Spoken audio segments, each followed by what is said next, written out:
श्री गोपाळ कृष्ण भगवान की जय। लीळा नंबर 42। गोपाळांबरोबर खेळ।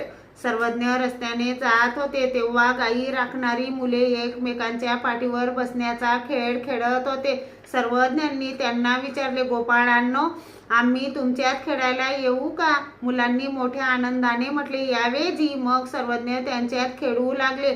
सर्वज्ञांच्या गड्यांवर डाव आला की सर्वज्ञ त्यांच्या पाठीवर बसायचे। वेळ संपली तरी तो देवाला पाठीवरून उतरू देईना। तेव्हा इतर मुले म्हणायची, वेळ संपली तरी देवाला पाठीवरून खाली का उतरू देत नाहीस?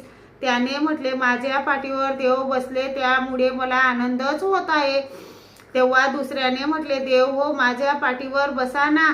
आणि देव त्यांच्या पाठीवर बसत आणि त्यालाही तसाच आनंद होत असे। परत तिसऱ्याने म्हटले, ओ देवा माझ्याही पाठीवर बसा ना।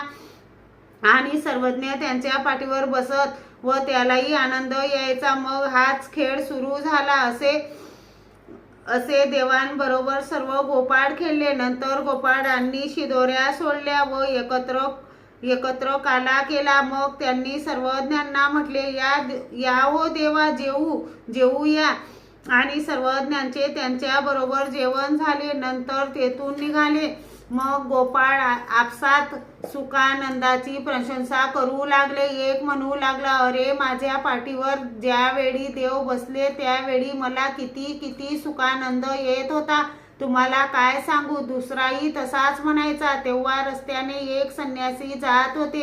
त्याने हे ऐकून मनात म्हटले, सुखानंद हा शब्द तर विद्वानाचा, तो ह्या गोपाळांना कसा माहीत? म्हणून त्या मुलांना त्याबद्दल विचारले। त्यांनी म्हटले, अहो, आमच्यात देव खेळले ते ज्याच्या पाठीवर बसायचे त्यांना सुखानंद यायचा। त्याने पुन्हा विचारले, ते देव कुणीकडे गेले? त्यांनी म्हटले, याच रस्त्याने गेले। तसेच ते संन्यासी त्याच रस्त्याने निघाले। तेव्हा एका झाडाखाली सर्वज्ञ बसले होते।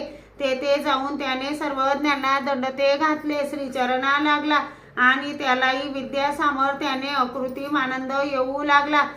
मग देवांनी सांगितले, आजही तो द्राविड प्रदेशात आचार्य होऊन फिरत आहे। लोक त्याला ईश्वर अवतार मानत आहेत। श्री गोपाळ कृष्ण भगवान की जय।